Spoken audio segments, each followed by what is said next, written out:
शकाश हम में है दम सच्चाई को सामने लाने का। मैं कुंज किशोर बिरुरकर हाजिर हूँ आपकी सेवा में। आज हमारे बीच देव पवार जी यहाँ पर मौजूद हैं और आप जैसे कि इनका चैनल देख ही रहे हैं, लगातार बनवारी और बांगा के नाम से काफ़ी लोकप्रियता अर्जित कर रहे हैं। और ये भी एक बात कि इस समय ये राजनीति में भी भाग्य आजमाने के लिए तैयार है। तो आज देव पवार जी न्यूज़ शेखांश में आपका स्वागत है। बहुत बहुत धन्यवाद। जैसा कि पता चला कि आप राजनीति में भाग्य आजमाना चाहते हैं, मैं ये पूछना चाहता हूँ कि राजनीति में क्या नेताओं की कमी जो आप भी आना चाहते हैं? बहुत बड़ी कमी है, अकाल आया हुआ है। किस तरह? जैसे मान लीजिए नेता तो बहुत है। अभी जैसे लोग बोलते हैं स्टार्टिंग में कि सेवक हैं जी, ना, वो नेता बचे ना सेवक बचे। जी बिल्कुल। तो नेता में क्या है कि हमें यूथ चाहिए, तो यूथ की बहुत बड़ी कमी है। और मुझे ऐसा लगता है कि जैसे अभी राजनीति हमारे यहाँ पर चल रही है, यूथ कभी आगे नहीं आ पाएगा। जी बिल्कुल। तो उसके लिए किसी ना किसी को आगे आना पड़ेगा। 2016 से जो देखा गया सपना है मेरा, वो आज पूरा होने जा रहा है कि मैं लड़ तो रहा हूँ, हार जीत तो बाद में होगी, लेकिन मैंने 2016 से अपने माइंड में सेट किया था और जिसका रास्ता मैंने कॉमेडी चुना कि मैं एक बार मैं चूल्हे चौकी तक पहुंच जाऊं, मैं हॉल तक पहुंच जाऊं, मैं घर घर पहुंच जाऊं। तो मेरा माध्यम कॉमेडी था, मकसद मेरा ये था। चलिए, अब मुझे मतलब शुभकामनाएं देते हैं कि आप अपने मकसद में कामयाब। लेकिन मगरमच्छों से मछलियाँ लड़ पाती हैं? लड़ती तो नहीं है, लेकिन मैं कहता हूँ कि हार भी नहीं मानना चाहिए। बिल्कुल, डेफिनेटली है कि नहीं? डेफिनेटली। मैं ये जानना चाहता हूँ, कांग्रेस पार्टी को वामपंथी विचारधारा की पार्टी माना जाता है जी, भारतीय जनता पार्टी को दक्षिणपंथी विचारधारा की माना जाता है। आप किस विचारधारा से संबद्ध हैं? मानवता की विचार। तो इसमें क्या है नया जो बाकी नेताओं के पास नहीं है? देखिए, मैं बताता हूँ आपसे, जितनी भी पार्टियां हैं ना, वो जात पात की राजनीति बहुत हमारे यहाँ पे चल रही है। जातिगत धर्म की राजनीति हमारे यहाँ पर होती है। मेरा ये मानना है कि एक धर्म है मानवता का धर्म जी। आज कोई भी जाति का व्यक्ति हो, जैसे मुझसे जुड़ा हुआ है जी। आज देव पवार को देखने वाला हिंदू है, मुस्लिम है, सिख है, ईसाई है, आदिवासी है, वो लोधी समाज का, मराठ समाज का, पवार समाज का, हर कोई है ना। जब हम मुस्कान बांटते हैं तो वहाँ पर जात सामने नहीं आती। तो मुझे ऐसा लगता है कि राजनीति में अगर हम लोग जात को साइड पे रखें और अगर हम राजनीति करते हैं मानवता की, मुझे लगता है कि निश्चित तौर पर क्रांति है। जाति को खत्म कैसे करोगे आप? जाति को आप बहुत बड़ा फैक्टर इस समय राजनीति में जातिवाद है और जातिवाद को खत्म करने की बातें होती है, लेकिन जातिवाद खत्म नहीं होता है। उसके चुनाव के समय उभर कर आता है। नहीं, उसके लिए मोहब्बत का इंजेक्शन लगाना पड़ेगा। कैसे लगे? वो उसी की शुरुआत यहाँ पर हो चुकी है। नहीं, तो वही जानना चाह रहे हैं कि क्या है आपके पास में आइडियोलॉजी, विचारधारा के स्तर पर कैसे?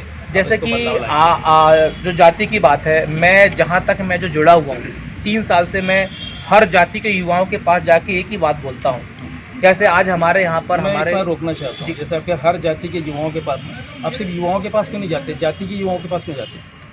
नहीं, तो युवाओं के पास जाता हूँ। युवा ही मतलब जब आपको जाति खत्म करनी है। ये जो चीज़ है कि अगर आप रास्ते पर चल रहे हैं तो आपको ये दिख रहा है कि सामने बिल्डिंग है, तो जाति तो आपके सामने है, इसको आप नकार नहीं सकते। अगर नकार नहीं सकते तो फिर जाति को हटाइए कैसे?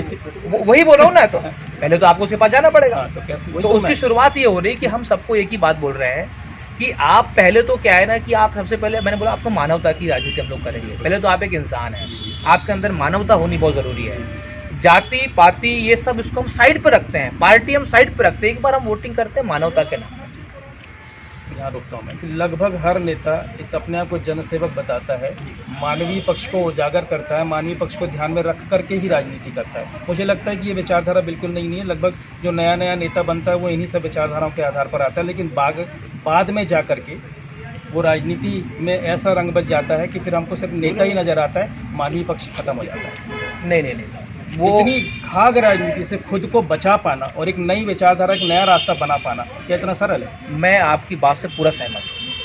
अभी तक आपने जितना भी देखा है ना, ये आपने पार्टी वाले जितने भी लोग हैं ना, इनके अंदर ना मानवता है, ना ये जात पात से हटके कभी बात करते हैं। तो कहीं ना कहीं अगर आप इनसे बात करेंगे तो वो तो वही शब्द बोलेंगे, मैं तो सेवा करने आया हूँ। केजरीवाल भी बिल्कुल नई वो आंदोलन से उभर करके आए थे, उनकी भी विचारधारा लगभग ऐसी थी जैसी आप बात कर रहे हैं, लेकिन आज वो एक राजनेता के तौर पर स्थापित होते चले जा रहे हैं। देखिए, क्या नया है?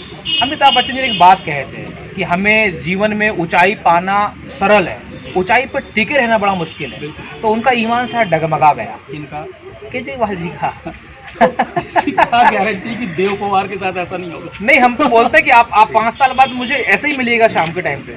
मैं आपको, अगर ईश्वर ने मौका दिया तो 5 साल बाद भी देव पवार आपको ऐसे दिखेगा। रूप से मौके तो आप मतलब देखिए, आपकी सामर्थ्य आपको आगे लेकर के जाएगी। मैं क्या कर सकता हूँ मेरे को नहीं पता, लेकिन आप अगर उस क्षेत्र में जा ही रहे हैं और तो आपका सामर्थ्य, आपकी विचारधारा, आपकी पहचान ही आपको ले गया। जी जी बिल्कुल। और मेरी शुभकामनाएं है कि आप जो चाहते हो वो मिले आपको। तो बस ईश्वर से ही करना चाहिए। हम तो लोग कोशिश कर सकते हैं। मैं वही कह रहा हूँ, ठीक है। पर राजनीतिक तेरा रास्ता है, मतलब तेरा क्षेत्र भी है जिसमें मैं एक प्यून की चपरासी की वैकेंसी निकलती तो लाखों आवेदन जाते हैं। जी, जी। मगर बालाघाट में एक वैकेंसी आई तो मात्र 17 लोगों के आवेदन विधायक के लिए गए। इतनी तुच्छ राजनीति के लोग आवेदन तक करना नहीं चाहते, वहाँ क्यों जाना चाहते हैं? एक्चुअली अगर नहीं, हम जैसे अगर युवा नहीं आएंगे ना, तो कुछ दिन बाद आप इस क्षेत्र को, जैसा अभी धीरे धीरे वीरान तो हो ही रहा है, कुछ दिन बाद खंडर में तब्दील हो जाएगा और फिर हम जैसे युवा उसको ठीक भी नहीं कर पाएंगे। तो वक्त है, एक बार देव पवार आया है, आपके बीच में ऐसा कोई युवा आया है जो हर किसी की तरह, हर तबके को लेके साथ में बैठता है, बातें करता है, मुझसे हर तबका जुड़ा हुआ है। मैं समझता हूँ एक बार मौका है सिवनी बालाघाट वालों के पास, इसको मैं चाहता हूँ आप लोग भुना लीजिए। मैं ऐसे ही बहुत सारे युवाओं से मिलता हूँ और मैं कहता हूँ प्रशासन की और शासन की नाक में दम कर दो। विधायकों की कम से कम 5 लाख आवेदन जाए, 5 लाख फॉर्म भरे जाने चाहिए। कितनी बैलेट और कितनी ईवीएम लाते हैं ये देखना है हमें।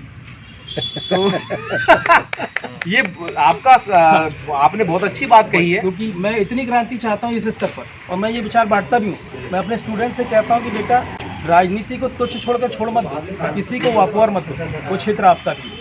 तो 5 लाख नहीं 50 लाख आवेदन जाए, सब भरो फॉर्म, कोई विड्रा नहीं होगा।